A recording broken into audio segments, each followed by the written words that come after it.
Hello guys, আসসালামু আলাইকুম। আজ আমি চলে আসলাম গেন্ডারি খেতে।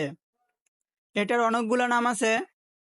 আমাদের এলাকায় বেশিরভাগ মানুষই বলে গেন্ডারি, অনেকে বলে আখ, অনেকে বলে কুয়ুর। আপনাদের এলাকায় এটাকে কি বলে সেটা কমেন্ট বক্সে বলে যাবেন। আমি এ চাচার ক্ষেত থেকে গেন্ডারি নেব।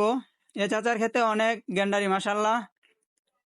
এ চাচা যাচ্ছে গেন্ডারি কাটার জন্য। যেদিকে তাকায় সেদিকে শুধু গেন্ডারি আর গেন্ডারি।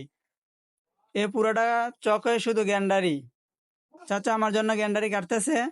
আমি চাচাকে জিজ্ঞেস করলাম, চাচা এই গেন্ডারি কি ভালো হবে, মিষ্টি হবে? চাচা বলল, হ্যাঁ ইনশাল্লাহ অনেক মিষ্টি হবে। চাচাকে জিজ্ঞেস করলাম, গেন্ডারি কত করে? চাচা বলল 40 টাকা।